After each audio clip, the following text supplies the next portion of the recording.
I didn't really get why people were so fascinated with the color of my hair because it just grew that way.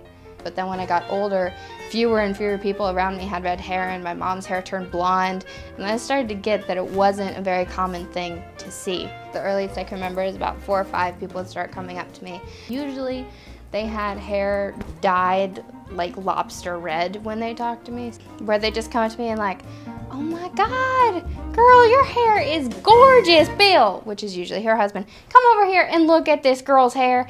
And then I just be sitting there like, okay, hi. And they always ask, where did you get it? Where does it come from? Luckily, my mom had red hair back then, so I could just be like, oh, I got it from my mommy. And I'd follow who's ever walking in front of me, which is usually my mom. And every once in a while, I would follow one of the people who would talk to me out into the parking lot and almost get into their car. And then eventually I'd figure, wait a minute, that's not my family. And then when I'd go back in, I'd go up to my mom and I'd be like, don't you want to know where I was? And she's like, I knew you'd come back. Nowadays, people just question if it's my real hair color. First time I got questioned if I dyed my hair, I got like really offended and then really self-conscious if my hair looked fake or not. And then I went into the mirror and I was like checking my roots. I was like, it looks like it's growing from my head, right? And then I thought about dyeing my eyebrows to match my hair so it would seem more natural. I like really freaked out when someone questioned my hair color. Now it happens more often.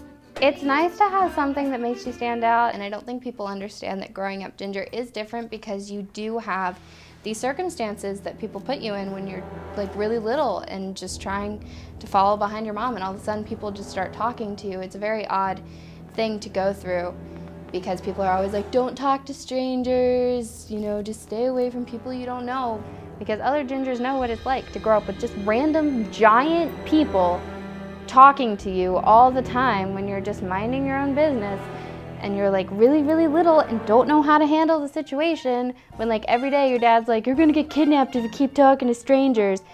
You can't help it. But I would not consider myself a ginger, and I'm not a carrot top either. I'm a redhead. That's what I'm proud about. I'm proud about being a redhead.